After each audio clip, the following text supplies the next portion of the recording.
안녕하십니까. 임재록 교재는 이번 시간에 239쪽부터 하겠습니다. 임재의 그 유명한 오무관제업을 짓는 그런 법문이거든요. 먼저 임재 법문부터 한번 쭉 읽어보고 하겠습니다.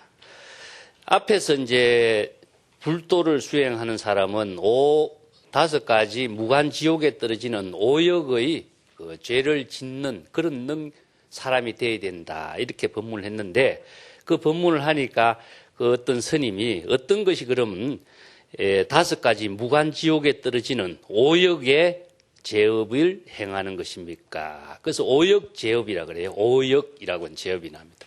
이 오역제업이 이제 무간지옥에 떨어지는 겁니다. 그러니까 임재 스님이 대답하기를 아버지를 죽이는 것, 어머니를 살해하는 것, 부처의 몸에 피를 내고 성단의 화합을 깨뜨리며 경전과 불상을 불태우는 일이 이것이 바로 5가지 오역의 제업을 통해서 무간지옥에 떨어지는 것이다. 이런 이제 무간지옥에 떨어지는 것은 천재, 즉 일천재라고 해서 이제 신건이 신심이 없는 것을 불교에서는 천재라 그러죠. 천재는 무간지옥에 떨어지는 업장을 짓는 중생이다. 이렇게 하는데 대성불교에서 천재도 성불할 수 있는 인연을 설하고 있는 경전이 열반경입니다. 그래서 선에서는 일체 중생을 구제하는 불법의 법문이 천재를 제외시킨다면 안 되겠죠. 그래서 대성불교의 전 사상을 선에서는 일체 중생이 바로 불도를 이루는 공부, 이것을 선으로서 이제 실천하고 있는데 임재의 법문이 아주 독창적입니다. 이 전체를 읽어보고 내가 자세하게 설명하겠습니다. 그러면은 어떤 것이 아버지를 죽이는 것입니까? 여기서 아버지를 죽이고 어머니를 죽이고 부처님 몸에 피를 내고 이런 것을 존재하는 부처나 아버지나 어머니나 이렇게 보는 것은 잘못된 겁니다. 그럼 여기에서 5가지 오역의 죄로서 등장하고 있는 것이 첫째는 부, 모, 부처, 또 성가의 화합, 그 다음에 여기서는 불상, 불경이나 불상이죠. 이 5가지를 전부 다 타파시키는 거죠. 그래서 요게 1, 2, 3, 4, 5가지 죄업을 만드는 겁니다. 이게 불교에서는 부모를 죽인데 이거 어떤 5가지 죄업이냐 하면은 자의식에 의한 겁니다. 자의식이라고 하는 것은 자기 중심이죠. 자의식에서 의식의 대상인 겁니다. 의식의 대상인 부처, 참 아버지, 어머니, 부처, 화합, 성단, 또 아니면 불경이나 불상, 이것을 다 타파시키는 것이 바로 오역의 죄를 범하는, 이것이 다 의식의 대상 경계를 다 타파시킬 적에 주객의 대립으로서 이루어지는 업장을 모두 다 소멸했을 때 어떻게 되냐 하면은 불도를 이루는 것이다. 불도를 이루는 것. 불도를 이루는 참선 수행은 사실상 이러한 실천의 수행을 바르게 하지 않고서는 불도를 이룰 수가 없다. 그래서 유마경에서는요, 유마경 불도품에서는 불도를 이루는 것은 비도를 행하는 것이다. 이런 말씀입니다. 비도를 행한다. 이 말이 참 어렵거든요. 이것을 오늘 전부 다 구체적으로 내가 설명을 하겠습니다. 잘못 들어보면은요, 살인도 하면 사람을 죽이는 칼이 돼버리겠죠? 그러면 사람을 진짜 죽인다면 어떻게 되겠어요? 그래서 이 경전이나 어록에서 설하고 있는 그 법문의 참된 의미는 전부 다 불법에 의한 것이다. 불법을 수행하고 불법의 지혜를 작용하는 것이 바로 불교의 참선 공부의 의미인 것이지, 어느 문자에서 제시하고 있는 그 대상이라든가 부처라든가 부모라든가 이런 것을 의식의 대상 경계나 사물이나 존재로서 이렇게 다 타파시키고 죽이고 살리고 하는 그런 말은 아닙니다. 이걸 잘못 이해하면 법을 무시하고 글자로만 보면은 정말 이것은 잘못된 길로 나아가는 어리석은 중생이 되는 거죠. 자, 이제 본문부터 좀 보겠습니다.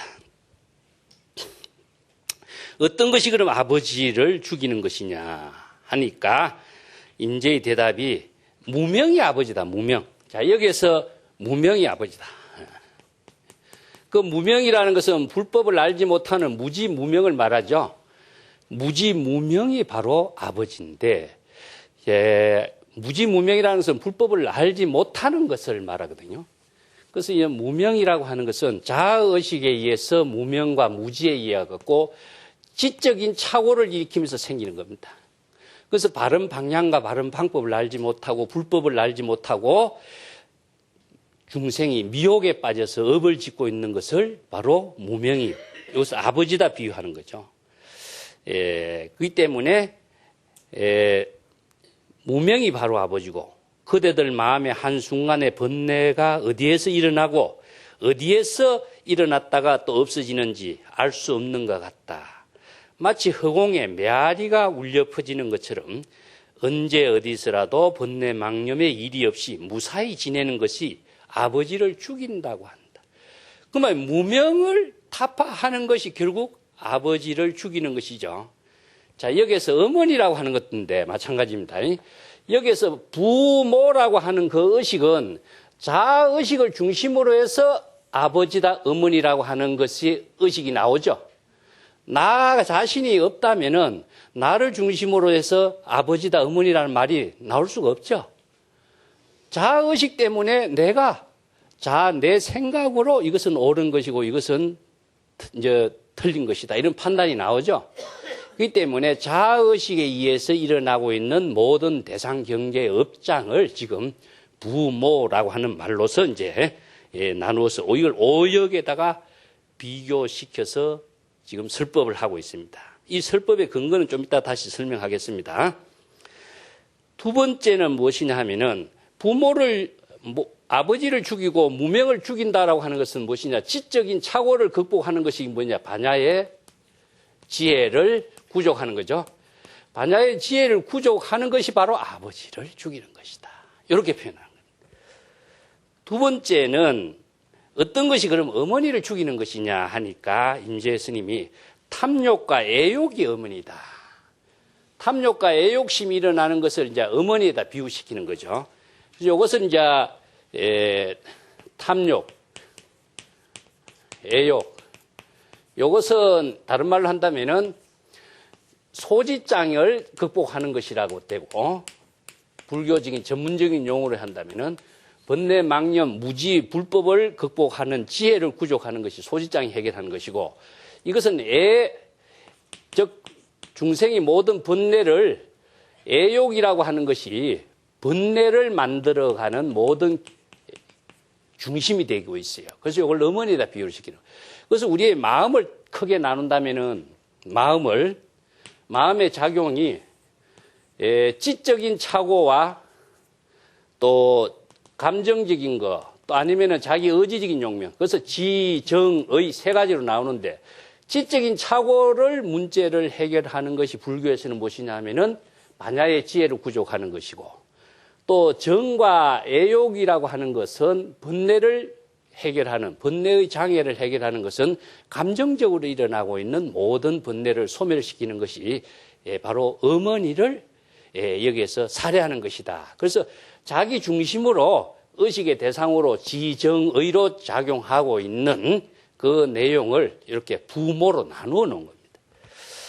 그래서 한순간이라도 애욕의 세계에 들어가서 탐욕과 애욕을 찾아보아도 탐욕과 애욕이라고 하는 것은 텅 비어 실체가 없다.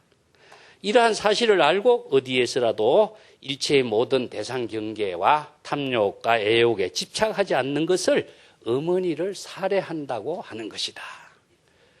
내용은 전혀 반대죠. 그죠? 근데 애욕이라고 하는 것 자체는 우리가 불법을 알지 못하는 무지에 의해 가지고 자기의 감정적으로 일어나는 모든 생각이 존재한다고 생각하고 그걸 집착하고 구하려고 하는 그 망념이 일어나게 돼 있어요.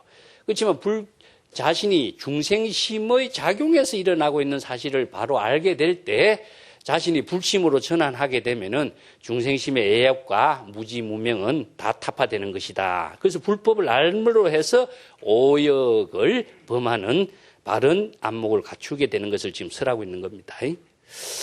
그 다음에 세 번째는 무엇이면은 어떤 것이 그러면 부처의 몸에 피를 내는 것이냐 이렇게 하니까 임재스님이 대답이 그들이 청정한 법계에서 한순간도 분별심을 일으키지 않고 어디에서라도 대상 경계나 사물에 분별하지 않는 것이 부처의 몸에 피를 내는 것이다. 여기서 부처의 몸에 피를 낸다라고 하는 것은 부처는 어디 있습니까, 여러분? 그럼 부처의 몸에 피를 어떻게 내겠어요? 이것은 왜 이렇게 표현했냐면은 부처라고 하는 속박, 부처라고 하는 의식의 속박이죠. 부처라고 하는 의식의 속박에 사로잡혀서 내가 부처라고 하는 경계를 분별심의 경계에서 내가 속박되었기 때문에 자기 자신이 죽게 되는 거예요. 그래서 부처라고 하는 의식의 분별의 속박을 탈피하는 것을 부처의 몸에 피를 낸다. 이렇게 표현하는 거예요. 부처는 사실 없죠. 부처는 작용이 내가 항상 부처라고 이야기하는데 보통 중생은 어떻습니까? 부처님이 있다고 생각하고 환상적으로 존재한다고 생각하고 부처를 구하려고 하고 이렇게 집착을 하게 하는 것이 뭐냐? 불법을 알지 못하는 무지, 무명에 의해서 존재하지 않는 존재를 존재하는 것으로 착각하고 있고 그것을 구하려고 하고 집착하게 하는 것을 부처에 대한 의식과 사량 분별을 다 초월할 수 있도록 부처의 몸에 피를 낸다. 이게 부처를 죽이고 이런 말입니다. 그 임재가 앞에 본문에 나왔죠. 부처를 만나면 부처를 죽이고 조사를 만나면 조사를 죽이고 하는 말인데 죽인다라고 하는 것은 실제를 죽인다라고 하는 것이 아니라 자의식의 대상을 죽인다라고 하는 말로 쓰는 것은 무엇이냐 하면은 다른 말로 한다면 비우고 이런 뜻입니다. 비우고. 근데 나중에 이제 살인도 할인금이란 말이 이어서 나와요. 그것까지 나중에 다시 정리를 하겠습니다만은 또 네 번째는 무엇이냐 하면은 어떤 것이 그러면 성단의 화합을 깨트리는 일입니까? 하니까 임재스님이 그대들의 한 마음의 한순간에 번뇌와 그 번뇌 망념의 움직임이 흑온과 같이 아무 것에도 의존함이 없다는 것을 이러한 사실을 깨닫가 통달하는 것. 이것이 바로 성단의 화합을 깨트리는 것이다. 이 화합이라고 하는 것은 무엇과 이렇게 맞추는 것이라고 생각하죠, 보통. 다른 사람과 마음을 하나로 하는 것이 화합이라고 생각하죠. 이것이 바로 중생의 마음에서는 화합이에요. 이게 남의 마음을 기분에 맞추는 것이 그럼 화합이냐 이거죠. 그것은 의지에 불과하겠죠. 큰 나무에 힘 있는데 맞추는 것이 화합이냐. 일시적으로는 땜빵으로서는 돼요. 그렇지만은 그것이 큰 나무라고 하는 것도 실체가 없는 것이고 대상이라고 하는 것도 영원히 불변한 존재로서 존재할 수 없는데 맞춘다는 것은 불가능하죠. 그렇기 때문에 여기서 화합이라고 하는 말은 궁극적으로 말해서는 진여를 말하고 있습니다. 불교에서는. 각자 본래의 진여의 본래 근본으로 되돌아갔을 때에 만법과 하나된 화합을 이룰 수가 있어요. 그래서 만법 일여라든가 법계 일상이라든가 이런 말을 쓰는데 본래의 근본 청정한 마음으로 되돌아갈 때에 일체 재불하고 일체 재불의 마음하고 자신의 마음하고 하나가 되죠. 이것은 바닷물에 일체의 모든 강물이 하나의 바닷물에 들어갔을 때에 일미가 된다고 그랬습니다. 한 맛, 짠 맛. 이것은 뭐냐? 강물이 딱 다를 적에는 이런 강물, 저런 강물, 색깔과 모양과 지형에 따라서 강물의 이름이 달랐지만은 하나의 바닷물에 들어가면 어떻습니까? 자신이 갖고 있던 고유한 색깔과 지형과 모양과 지명이 다 소멸되죠. 이것이 바로 화합이 되는 거와 마찬가지로. 그래서 이제 해인산매가 법계와 하나 된 경지, 해인산매의 경지. 이것은 궁극적으로 진여, 우리들이 자성이 청정한 마음으로 되돌아갔을 때 화합이 되는 거예요. 강물이 바닷물로 되돌아갔을 때에, 본래로 되돌아갔을 때에 하나가 되는 것처럼 우리의 중생심의 마음이 사량 분별의 차별심을 다 비우고 근원으로 되돌아갔을 때에 화합이 이루어진다. 그래서 불교 수행은 항상 본래로 되돌아가는다. 환원성의 종교다. 내가 자주 이야기했습니다. 수행의 자체도 본래의 상태로 되돌아가는 것, 본래의 상태로서 작용하도록 하는 것, 이게 불교의 수행입니다. 그래서 집으로 되돌아간다 이런 말 썼죠, 제가. 소를 몰고 소를 찾아서 어디로 되돌아갑니까? 본래 집으로 되돌아가는 거예요.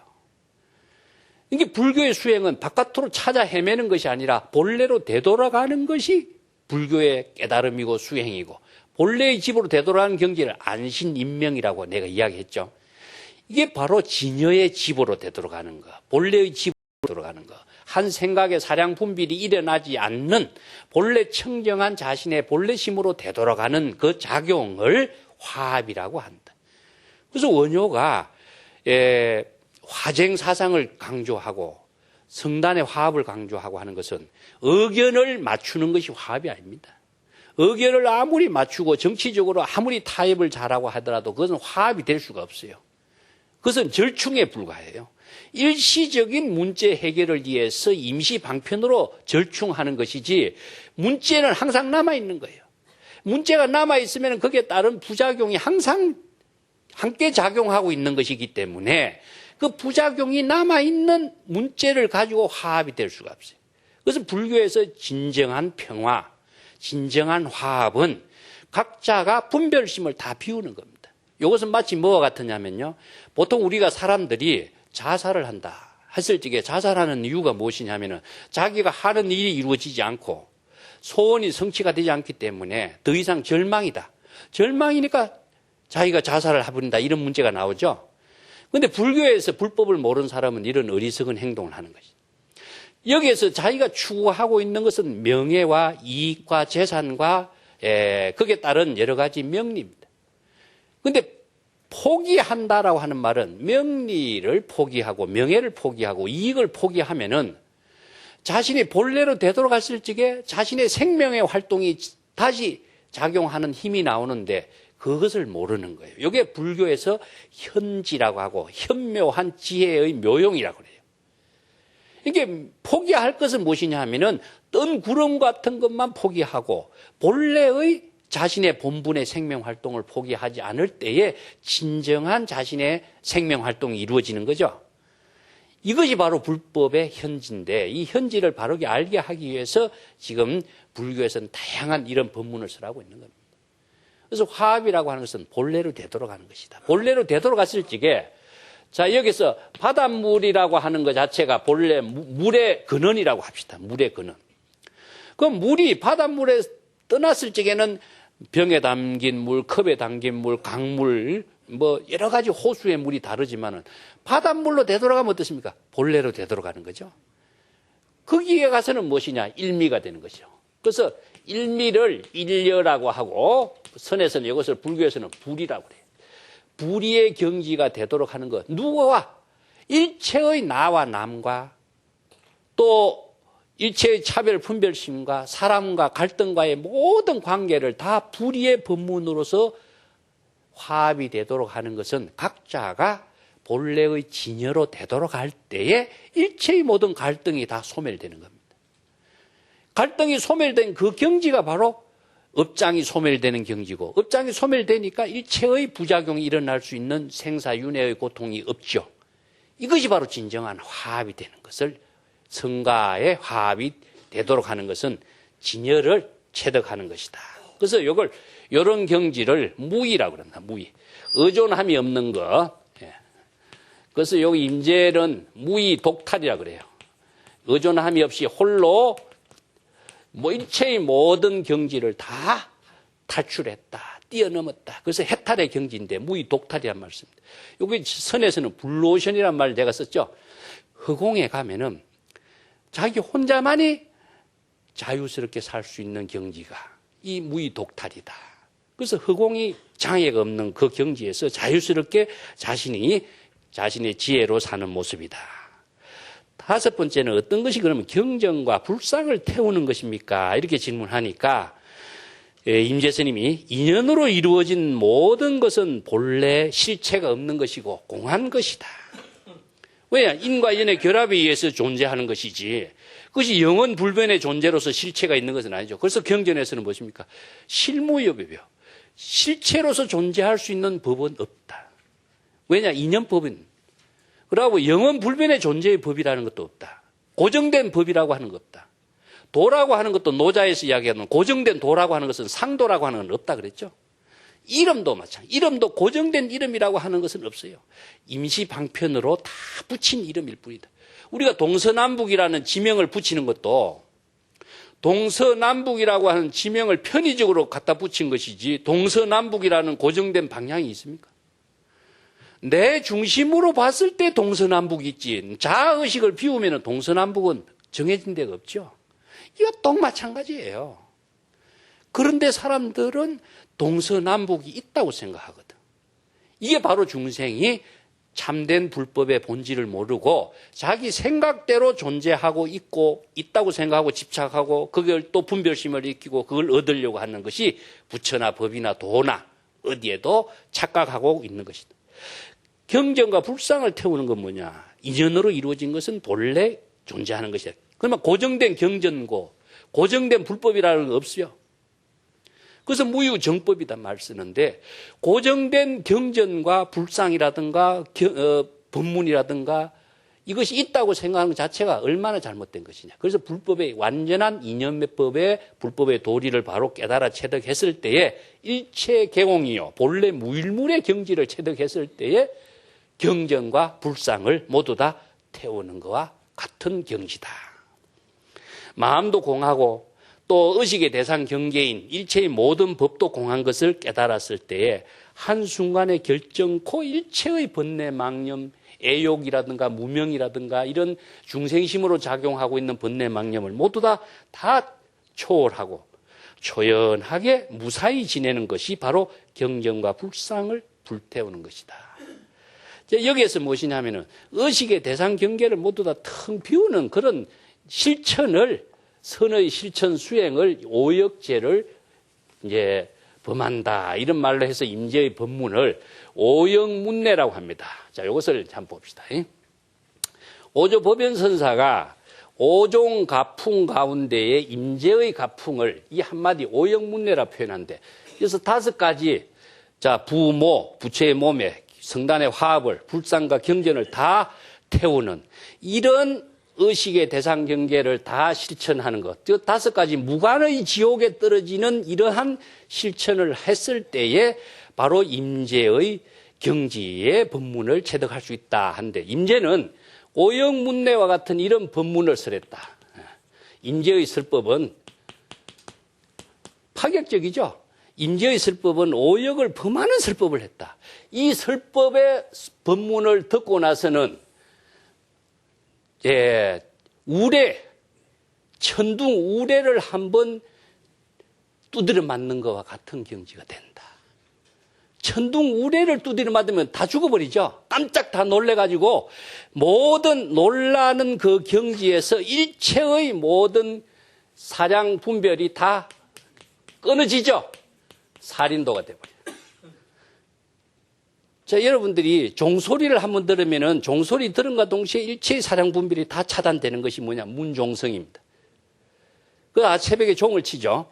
종소리를 들은과 동시에 종소리를 들은과 듣는 작용에 의해서 일체의 사량 분별이 다 끊어지고 번뇌가 차단되고 지혜가 정장되고 깨달음은 이루어지고 이 지옥의 고통은 모두 다 떠나게 되고 불도를 이루는 원력행이 실행된다. 한 번 듣는 소리예요. 그래서 유마의 침묵을 뭐라고 그랬습니까? 우레에다 비유를 합니다. 유마의 침묵이 바로 일체의 모든 중생의 번뇌 망념을 다 차단시키는 우레와 같은 그와 같다. 이걸 또 어디에다 비유를 하냐면요. 열반경에 보면 도독고라고 하는 말이 있습니다. 도독고. 독을 바른 북이란 뜻입니다. 모든 독을 강하게 바른 북이 있는데 이 북을 한번 치면은 북소리를 듣지 않으려고 해도 듣게 돼 있어요. 근데 북소리를 들으면 어떻게 되냐? 다 사람이 죽게 돼 있어요. 이런 비유가 있는데, 이어서 죽는다라고 하는 말은 뭐죠? 죽는다라고 하는 것은 뭐가 죽습니까? 번뇌망념이 다 죽는 겁니다. 중생심으로 작용하는 번뇌망념이 다 죽게 되는 것이 바로 법문에다 비유한 거예요.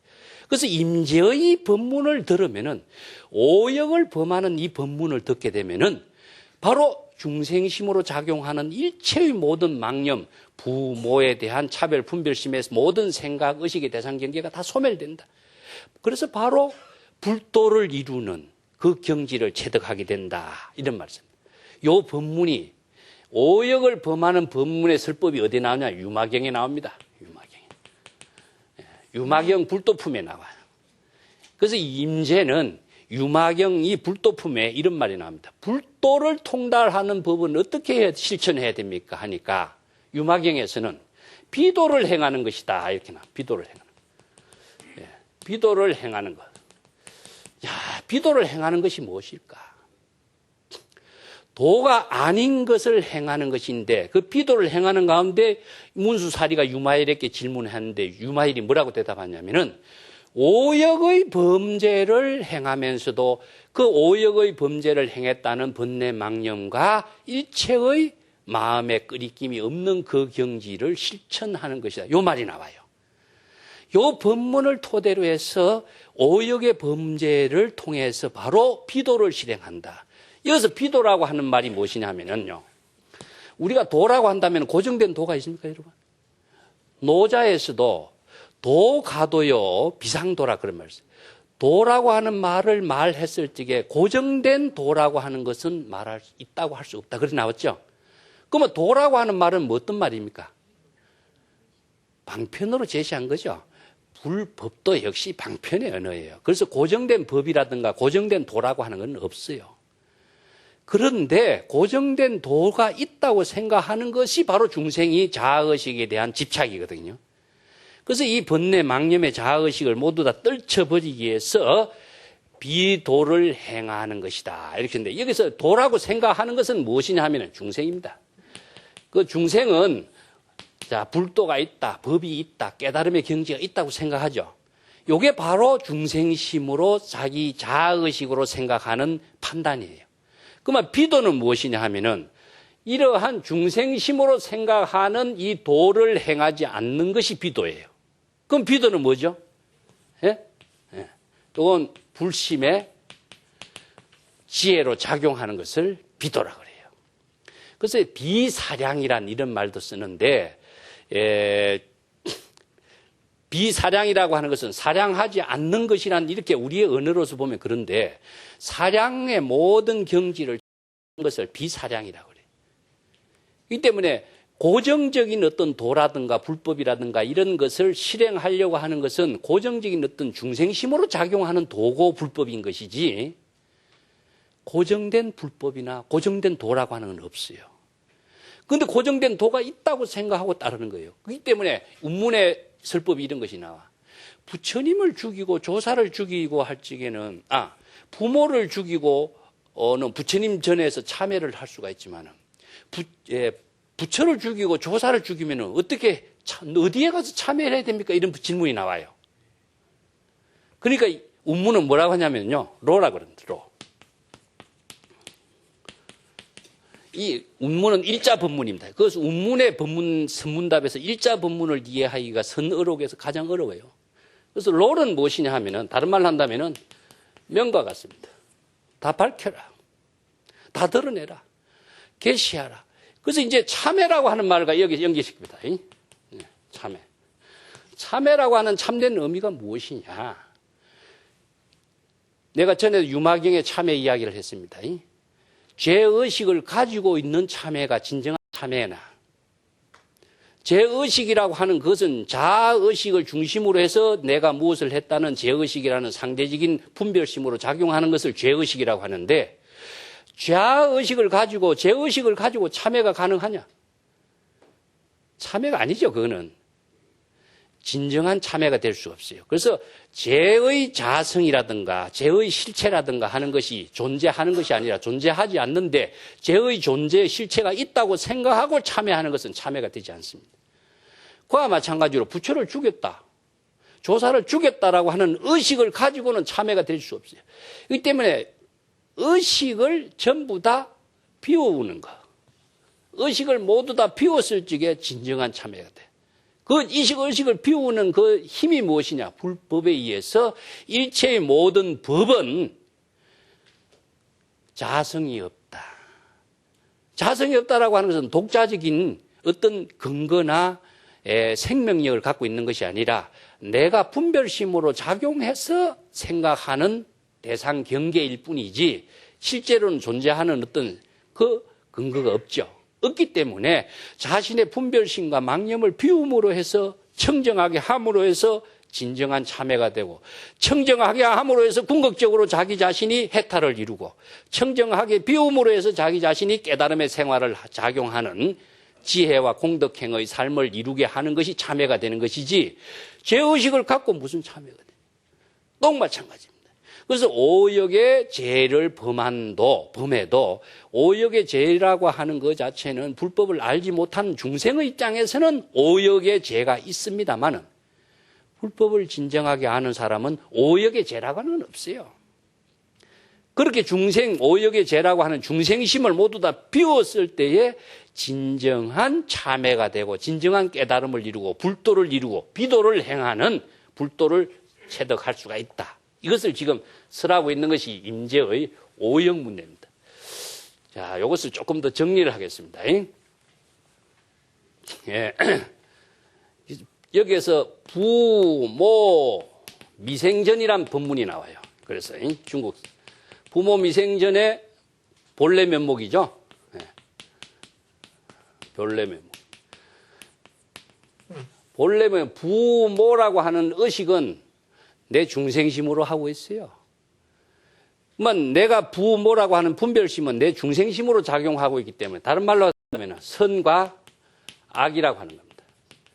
아니면은 죄를 짓는 것이라든가 참회를 하는 것이라든가 이런 것도 자신의 중생심으로 이렇게 나누어 놓은 하나의 분별 세계예요. 본래의 입장에서는 일체의 중생심 분별이 없어요. 그래서 중생심으로 성단의 화합이 있고 또 계율을 하고 참회를 하고 불법을 배우고 익히고 하는 거, 이런 생각을 모두 다 탁 비우더라. 이것이 바로 불법을 행하는 비도다. 불법을 행하는 비도가 됩니다. 고정된 불법 수행의 모든 사고방식의 관념을 다 떨쳐버리는 것이 뭐냐? 중생심의 모든 의식을 떨쳤을 적에 비도를 실행하는 그 안목이 구족되는 것이다.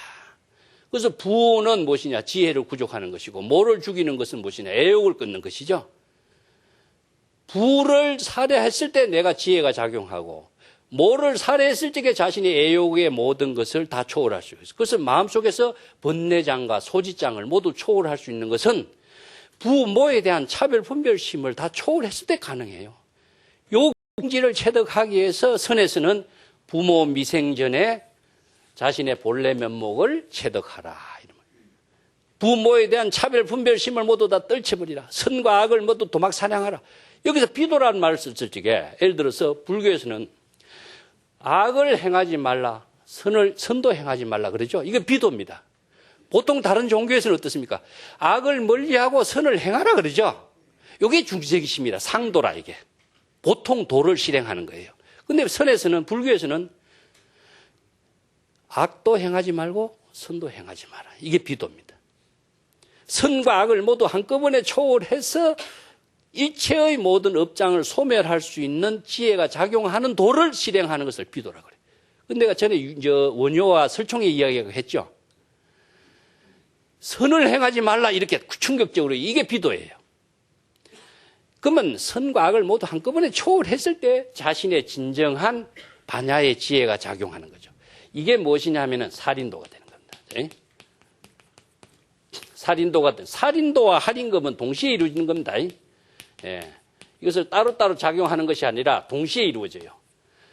그래서 유마의 법문, 내성과 같은 법문, 임재의 법문을 듣는 순간 벌써 자신의 중생심이 차단되고 불심의 지혜가 작용하는 그 경지가 바로 오역문내, 오역의 죄를 범해서 내성과 같은 그 법문을 들은과 동시에 일체의 자신의 중생심이 모두 다 차단되고 지혜의 작용이 되살아나가는 거죠. 이걸 이제 살인도 하는 거죠. 이걸 이제 오역죄라고 그래요. 이걸 다른 말로 한다면요, 이제 선에서는 살인도 할인금은 불의의 작용으로 이루어집니다. 불의의 작용. 어디에서 이루어지냐? 진여의 작용으로서 이루어져. 이 소리를 한번 들었는 진여의 작용으로 이루어지는데, 요거 오역죄를 실행하는 것을 정토종에서는요, 임명종시라 그래요. 목숨이 끝날 때 이런 말씀입니다. 살인도로의 다른 표현이죠. 조금 정리를 해보겠습니다. 이게 불교 철학으로서는 좀 어려운 부분입니다. 그렇지만은 제가 경전인가 불교 실천 철학 체계에 의해서 이것을 정리를 꼭 해둬야 여러분 스스로가 자각을 하면서도 판단할 수 있는 힘이 나와요. 그렇지 않으면은 법문 적당히 듣고 자기 스스로 지혜를 작용해서 자기를 변화시키는 힘이 없으면은 참선 공부가 안 되게 돼 있어요. 그래서 지혜를 구족하는 것은 바른 법으로서 자신의 불심의 지혜를 작용하게 하는 힘을 갖추는 거예요. 이걸 내공이라 그래요. 내공. 내공이 갖추어지지 않으면은요, 자신이 중생심으로 사는지 불심으로 사는지 판단이 안 생겨요. 자, 여기서 살인도부터 보겠습니다. 살인도, 활인것 이런 말을 썼는데, 이것은 동시에 작용하는 것을. 그 살인도를 정토종에서는 뭐냐면 임명종시라 그럽니다. 임명종이라고 하는 말은 중생이 목숨이 끝날 때 이런 말 쓰거든요. 그래서 안광낙지시란 말 씁니다. 눈에 빛이 떨어졌을 때 이런 말도 써요. 그래서 이 말을 경전에서는 잘못 이해하면은요, 경전이나 어록에서 임명종시 이런 말 쓰는데, 명종시에 아미타불을 칭견하고, 아미타를 칭견하고 적덕왕생을 한다. 이런 제 표현을 나오거든요, 경전에. 그래서 왕생이라고 하는 말을 가서 태어난다고 생각하면 유마경을 제대로 읽어보지 않은 사람은요, 이렇게 생각해요.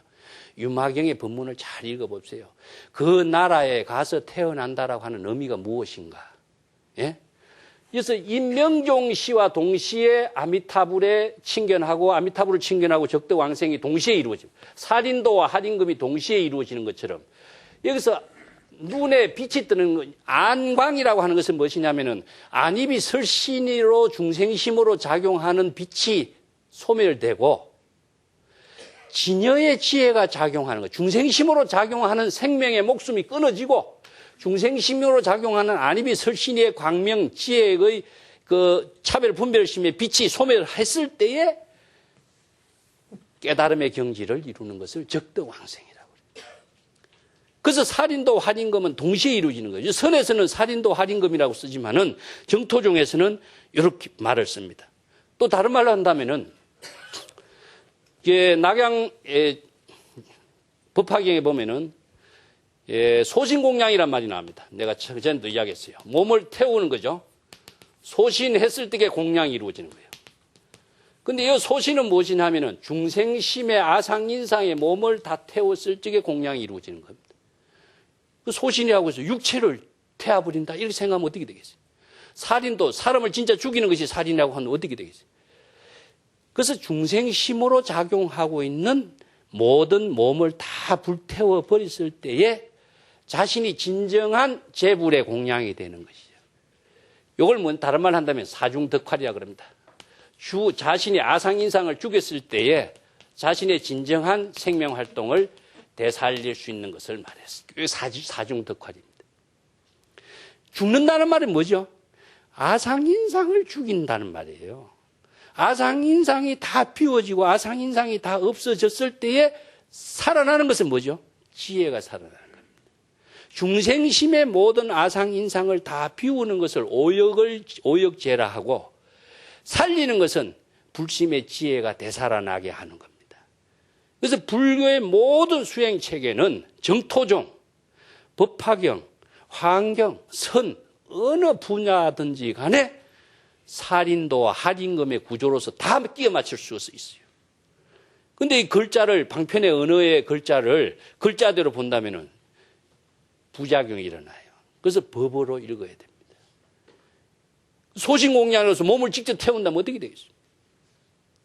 아상인상의 중생심으로 작용하는 몸을 불석 신명이라 그래. 신명을 돌보지 않고 이런 말 하죠? 그러면 신명을 돌보지 않고 뭘 한다고 그랬습니까? 불법을 수행한단 말입니다. 신명을 돌보는 사람은 아상인상에 자기 몸을 생각하면서 불법 수행은 할 수가 없어요. 몰입할 수가 없어요. 무슨 일을 몰입을 하게 된다면은 자아의식이라든가 내가 무엇을 한다라고 하는 이 의식의 분별이 있는 한 몰입이 불가능하게 되죠. 그래서 선에서나 경전에서는 불석신명, 신명을 돌보지 않고 신명을 아끼지 않고 이런 말을 씁니다. 신명, 자기 몸과 마음에 대한 생명활동의 의식을 갖고 있는 한 자신이 바른 불도 수행에 몰입할 수가 없습니다. 그렇기 때문에 아상인상을 다 비웠을 때에 바로 진정한 공양이 이루어지고 자신의 아상인상이 다 죽었을 적에 진정한 지혜가 되살아나는 거예요. 그래서 대사 1번이란 말 씁니다. 크게 한번 자기가 죽어야 된다 이런 말 쓰는데 크게 죽는다라고 하는 말은 아상인상을 다 죽이고 비우는 것을 살인도를 말하는 것이지 살인도의 작용이 있을 때 할인금의 지혜가 작용하는 힘이 그것이 동시에 작용이 되는 거예요. 그렇기 때문에 중생심의 모든 생명의 목숨이 다 끊어졌을 때에 바로 아미타 부처님을 칭견하고 적덕왕생을 이루는 것이 바로 극락왕생이라고 합니다. 그 나라에 가서 태어난다라고 하는 것은 몸으로 태어나는 것이 아니라 우리의 마음의 지혜 작용으로 태어나는 걸 말이에요. 그래서 지난 시간에도 내가 이야기했습니다마는 뱀이 용으로서 몸을 바꾸어도 비늘을 바꾸지 않는다. 비늘을 바꾸지 않는다. 중생이 불법을 깨달아서 지혜가 작용하더라도 얼굴을 바꾸는 것이 아니다. 바꾸는 것은 뭐죠? 지혜 작용이 바뀌는 걸 말합니다. 이 경지가 바로 아상인상을 비우고 중생심을 다 비우고 오역에 무간지옥에 떨어지는 업장의 모든 사량 분별의 의식의 대상을 텅 비우고 진정한 자신이 불심의 지혜로 작용하고 되살아날 수 있는 그 경지를 체득하는 것이 임재법문에서 오역의 무간지옥의 법문을 들어야 우레와 같은 그 한 충격에 의해서 진정한 불도를 이루는 수행자가 된다. 그래서 오역문례란 말 그래서 씁니다. 예. 이 임재 같은 이런 법문이 유마경의 이 법문을 토대로 해가지고 설에 나왔기는 했습니다만은 완전히 독자적인 관심석이에요. 자기가 실천적인 입장에서 이 법문을 설하고 있는 겁니다. 남의 의존에 의해서 이 법문을 설하는 것이 아니거든요. 이 오역의 범죄를 설해야 된다라고 하는 말이 동산양계화상도 나와요. 동산양계화상이 자기 제자 운거도홍선사가 부모를 죽이고 오역의 범죄를 지르고 성단을 파악하고 부처님 몸에 피를 내는 이런 진정한 이런 수행을 해서 어떻게 됩니까? 이것이 진정한 효행이다 이런 말씀. 효행을 하는 것이 바로 부모를 죽이는 것이 효행을 하는 것이다 이런 이야기를 해요. 이 비도죠. 정도가 아니죠, 그죠? 중생들이 생각하는 도가 아니에요. 중생심으로 작용하는 도가 아니라 초출세간직인 불법의 지혜로 작용하는 도는 비도예요. 이 비도는 어떻게 이루어지냐? 그 일자 출가의 구족이 생천이라는 말을 씁니다. 중국에서. 그 이제 효행사상으로 중국에서 주장된 말인데 부모에게 그냥 효행하는 것이 중국의 도덕 가치의 효행이지만은 불교의 효행은 깨달음의 지혜로 효행하는 경지를 말해요. 그러니까 한 아들이 출가해서 진정한 불도를 구족했을 적에 일체 중생을 구제하는 효행을 하는 것을 불교에서는 진정한 효행이라고 합니다. 그러면 부모라고 하는 차별 대상 경계에 집착하는 효행이 아니라 일체 중생을 깨달음으로 이끄는 효행을 하는 것을 불법 효행이라고 합니다. 이것이 바로 부모를 죽이고 부처의 몸을 피를 내고 성단의 화합을 깨뜨리고 오역의 범죄를 저지를 수 있는 이런 능력을 갖춘 사람만이 진정한 불도를 행하는 불도를 통달하는 경지가 바로 임재의 법문에서 오역문대다 이런 이야기입니다. 자, 오늘 이야기 마치겠습니다.